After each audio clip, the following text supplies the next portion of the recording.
If you can hire any past or present professional wrestler to be your bodyguard, who would you pick? And this question comes from Johnny Blaze. And salute to you for that name, because I am a huge Ghost Rider fan. But to answer your question, this got to be the easiest question I've ever been asked in Q&A history. And that's not a bad thing, because I've been thinking about this for a while for some random reason. But the person I would have to pick would have to be 100% my guy, the Lethal Weapon, Steve Blackman. Because I don't know if you guys heard about this guy, okay? Ken Shamrock, one of the toughest guys in the business, has said this guy is legit. Kurt Angle has confirmed that this guy is legit. And I don't know if you guys have seen his interview where he confirmed the fact that at one point in time in his career that he washed an entire hockey team. Like a legit fight, like a shoot fight, washed them out. So I need a bodyguard like that, because they're worth every penny, and he's great with different weapons. So if I'm in the grocery store somewhere and somebody try to run up on me, if we in like the frozen food section, I need somebody who can grab two sausages, tie them together like MacGyver, and start taking people out like pop, pop. Like, you know what I'm saying? Like if somebody come up to me and say, "Hey sir, do you want to pay for an extended warranty on your vehicle?" Pop, pop. You know what I'm saying? Like, I need somebody like that. But I also respect Steve Blackman as well, because I did Taekwondo for a long time. So I always respect anyone who is legit when it comes to martial arts, like a him or a Michael Jai White, and the list goes on. So I think that he will be the perfect bodyguard. Have you ever met a WWE wrestler? Yes, I have, but I didn't like meet him randomly in public. It's always been at like these conventions where they're booked at. Like I've met Batista at the Raleigh Supercon probably 6 years ago. I think that was the name of it. That was a whole lot of fun, because I go to those type of events. And also, I met RVD in Chicago, and I've said that in my community tab. I got a picture of me cosplaying with him next to me, and he probably was one of the funniest people I've ever met, because I mean, if you know about RVD, what do you do for extracurricular activities, you know where I'm going with this. So we went to his booth. It was me, my brother, my sister, and my nephews. We went to his booth. He wasn't there, and we were like, "Oh, where's RVD? I really want to meet him." And the guy that works there was like, "Oh, I don't know. Let me see if I can find him real quick." So me, my nephews, my sister, my brother, we're all talking or whatever. Then all of a sudden, this huge, overwhelming scent of pine cones like punched me in the nostrils, bro. I was like, "Yo, what the?" And I smelled it. I turned around, and it was nobody else but RVD walking through. He's like, "Hey, man. Hey, you guys are waiting for me? Hey, man, I'm sorry. I didn't mean to." Just as polite as you could ever be. He's like, "I'm sorry, man. I'm so sorry, but thank you for waiting. I appreciate that." So I give the cameraman my cell phone. He holds up the camera. He's like, "All right, kids, come on, guys, come in. All right, 1, 2, 3, RVD. Yeah, come on, yeah." And I'm laughing, because I'm like, this has got to be the most RVD thing ever. And it was just crazy. It was funny to see. I got a picture of it, but he's one of the best people I probably ever met. Do you see Dijak getting called up during the WWE draft? In my opinion, it is long overdue. Yes, bro. Yes. I've been saying this for a long time to people. I've been thinking this for a long time. It is time for this man to get drafted to the main roster. The only two things that make sense so far for this man is for him to get drafted to the main roster, and or for him to win that NXT championship belt off of Dragunov.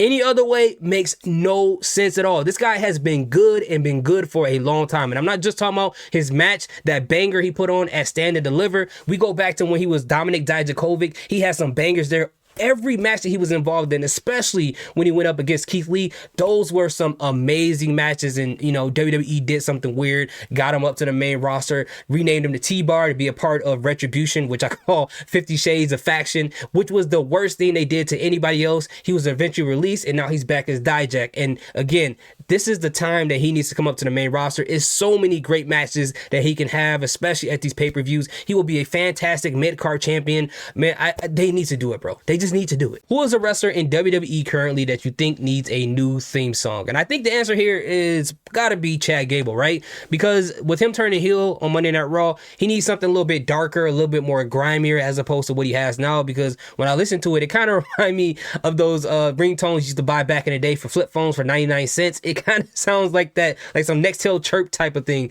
But we need to get him something grimier, something darker. I don't know what you would need, but something that'll fit his character. I think that'll be an amazing thing to do. If you had to choose one of these 4 wrestlers to win the 2024 Women's Money in the Bank ladder match, Tiffany Stratton, Chelsea Green, Jade Cargill, and Naomi. So I'm not gonna lie to you, I've been thinking a lot about this, okay? So in this list, I'm gonna remove Jade Cargill. And that's no slight to her because I would rather see her win the Women's Tag Team Championship belt with Bianca Belair. And with them two together, right? They look great on Instagram and things like that. By them winning those tag team titles, having a long, dominant run, it'll add so much prestige to those titles. It'll make those titles so much more relevant. It'll get so many eyes to those titles, and it'll help that women's tag team division altogether. So I think that'll be a lot more important than her going after an individual Money in the Bank contract. But maybe if they turn on each other at one point or another, then we'll talk about her winning a Money in the Bank contract. So the other person you have here is Naomi, and I love Naomi. She's great. I seen her as a singles champion. I watched TNA/Impact. I saw when she was the Impact champion or Knockout champion.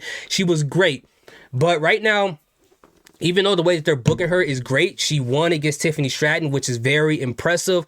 I don't think this will be the year for her. I would rather see her get drafted over to Raw and kind of get some reps in and then build up to that. And she's one of the main reasons why I say that WWE needs to have a mid-card title for the ladies on the main roster, because she would make a great mid-card title holder. And then maybe down the line, she could be champion again. We saw her as SmackDown Women's Champion, so maybe that could be a case in the future, but I don't think this year would be the year for Naomi. So the last two people we have left is Tiffany Stratton and Chelsea Green. So out of these two, to win the Women's Money in the Bank contract this year, I will have to pick Chelsea Green. And the reason why is because she's slowly starting to get people behind her. There's people are watching her put so many people over, take all these bumps, and she's putting the work in right before our eyes, and people are starting to love her. And to see her win that contract, it gives a good underdog story of getting pushed into the title scene. Now, as opposed to Tiffany Stratton, I'm not saying that Chelsea Green is talented, but Tiffany Stratton is supremely talented. She's young, she's great, and I feel like she has so much time to get there, right? She has so much time. Like, the path is so clear for her. It's not even funny. If she wins, would I be mad? Absolutely not. Nobody's mad at Tiffy time. I love Tiffy time. But for Chelsea Green, I think this is one of those things you have to strike while the iron's hot. I don't know if she's going to start garnering this type of fan reaction or people starting to love her like this next year. Who knows? But Tiffany Stratton, she's had this for a while. So for me, my pick will have to be Chelsea Green. What should WWE do with Omas? Now, for me, personally, I don't think they really have to do anything, to be honest with you. I think given his height and everything, he's a perfect wrestler in these situations. If you want a big man versus big man situation, if you want a Goliath to put over someone who's small, like since Gunther doesn't have a title right now, if they just want to give him a filler match, Omas versus Gunther, two big guys going against each other, that could be a match for that. If he wanted a smaller person to face, for the smaller person to go over, or a win for him to make him look more dominant, that can happen. But I think at some point that maybe they can make him a mid-card champion, but I can't really see him as the World Heavyweight Champion or to see him as the Undisputed Universal Champion at any point in time. Now, maybe down the line they could figure something out to change that, but for right now, I really don't see it, and I love Omas. Now, I saw this question earlier. It looks like they deleted it, but they asked me, what is a match that people aren't talking about that you would love to see on the main roster? I would love to see a match between Sheamus and Dragunov. I think that would be a crazy match to watch. I mean, Sheamus being as strong as he is, Dragunov puts on bangers after bangers ever since he was in NXT UK when he had a match against Cesaro at the time, even up to now. So I think that would be a great match to watch. I can't wait to see it. And then with the Cody versus AJ match, which I wish that they would push it to a bigger PLE, because there's so much wealth of history that can be involved in this. I mean, I know the match hasn't happened between LA Knight and AJ Styles to determine the challenger for Cody Rhodes, but it looks like they're more so going towards AJ Styles. But it's so many things they can add to this to stretch this out and make this an interesting feud. So those are the two matches I can really think of. I have a question. Although I agree with others that you have one of the best shows covering WWE, wow, that's crazy. Others believe that? Who told you that lie? Okay, this show's way better than this one, but I appreciate the compliment. Thank you so much. But also see that you have a thinking emoji there, so which makes me think, was that a backhanded compliment? You being funny? No, I'm just joking. But he says, do you actually believe that any of your recommended superstars can beat Cody? I don't remember that video. I gotta go back and watch it. I got terrible memory, dude. I really do. Who can you recommend? AJ Styles, Randy Orton, and I forgot the other one, but dude, come on. Would you bet a large size Domino's pizza on your recommendation? Heck no. Dang, bro. Is that like, is Domino's pizza like worth the same as gold or something? Like, that's... But yeah, if you're from where I'm from, we're not betting Domino's pizzas. We betting Pequod's, Illuminati's, Giordano's, Geno's East. We could bet on those deep dish pizzas, but I'll bet a Domino's pizza on on it. But out of the people you picked, I would have to say Randy Orton, because the reason why is because Randy Orton is the only person right now that I can think of that would take the title off of Cody Rhodes, just given where everybody is right now, and no one would be, well, there'll be some people complaining online. Of course, people on Twitter and stuff and in the wrestling community, there's going to be some of those trolls who are going to have a problem. They have a problem with everything. But most pretty much fair-minded wrestling fans would be fine with that transition as long as it happens further down the line.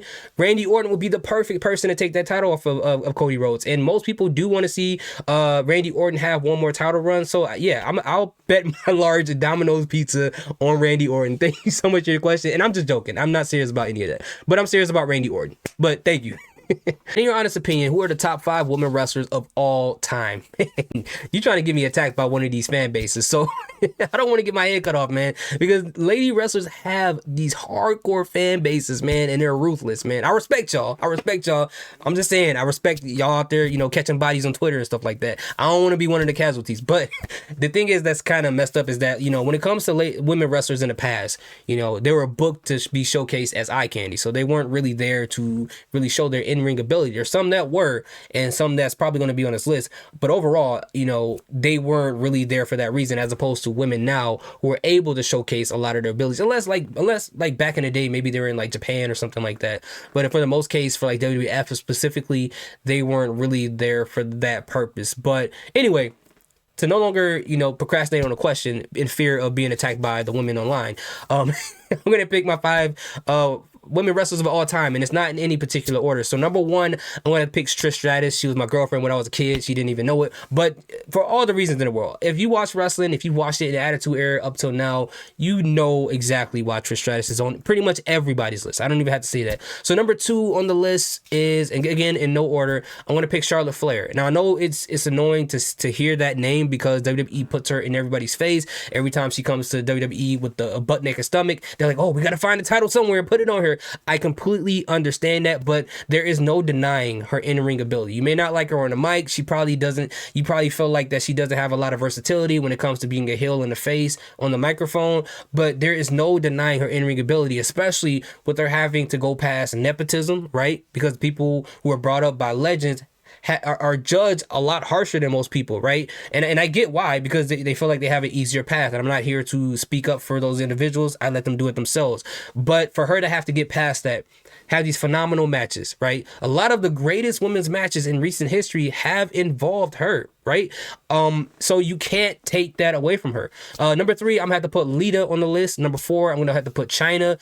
So number 5, I will have to pick Becky Lynch. Now remember, this is not in any particular order, but the reason why I added her in the top 5 is because we can't deny her impact in WWE. When she was double champion, the run that she had there, she was literally one of the, if not the face of the company around that time, right? And she was a lot more popular than pretty much any wrestler in the wrestling industry, including the men in WWE. So you can't take that away from her, regardless of how you feel about her in the ring. Whenever she came to any PLEs, she delivered, especially the big ones. She was part of some of the biggest matches in the past 10 years in the women's division. So we got to give it to her. But at the same time, it feels weird because there's some ladies in my top 10 outside of the top 5 that I feel like can easily be switched out depending on how I feel, which I probably will at some point in time. But you got ladies like Asuka, one of the greatest women in WWE history. You got women like a Bianca Belair who's extending up to that point. You got Rhea Ripley who's extending to that point. Sasha Banks for sure. Bayley for sure. Some legends that people don't talk about a lot, like Medusa, or we just saw Bo get inducted into the Hall of Fame, which people didn't talk about beforehand. And some women that's like around the top 10-ish, outskirts of the top 10, that I feel like people overlook as well, like a Mickie James or a Victoria. And, the list goes on. But those would have to be my top 5 right now. And I'm pretty sure when I watch this later, it probably will change just a little bit. But yeah, there it is. Yeah. It's tough. I'm gonna have to just put Sasha Banks on there. I'm gonna have to put Sasha. I'm not the hugest Sasha Banks fan, but I can't be in denial of what she's done and what her impact is. I know people have their point of views and opinions on her. I get that, but she's kind of like a flex honorable mention and fifth person. Like at any point in time, depending on how I feel, those people can get switched out. So those are my 5. Who are your top 3 favorite ECW champions of all time? This one's pretty easy. My favorites were Taz, Raven, and Sabu. That it's been those 3 for a while now, and I go back and watch ECW, and it still hasn't changed. I did love Sandman. I love Terry Funk. I loved Rhino. I loved so many people there, but those 3 are definitely my top 3 favorites. So let me know what yours are. Top 3 favorite wrestling matches of all time. Okay, this is tough. And I'm doing this off the top of my head. And I know when I say what I have to say, as soon as I go back and watch this video, I'm like, dang, I could have replaced this match with that one. But here goes nothing. Here goes nothing. Number 1, I'm going to have to, and it sounds like recency bias, but it's not. But that main event of night 2 for WrestleMania 40, Cody Rhodes versus Roman Reigns, it's up there, bro. It's up there. It's one of the greatest, if not the greatest main events in WrestleMania history. One of my favorite matches of all time, man. It's crazy. It's crazy how they did that. Number 2 would have to be the TLC match at WrestleMania 17 between the Hardys, the Dudleys, and Edge and Christian. It's just a guilty pleasure match. It's so chaotic. It's so crazy. And I could just watch this match over and over and over and over. And my third match will be Stone Cold Steve Austin versus Bret Hart at WrestleMania 13. First time in my life where I understood what a double turn was when it happened, and I go back and watch it. It's just crazy how that whole thing was set up. But I got other matches, man, that I could swap it out with, but those are the 3 I could think of off the top of my head.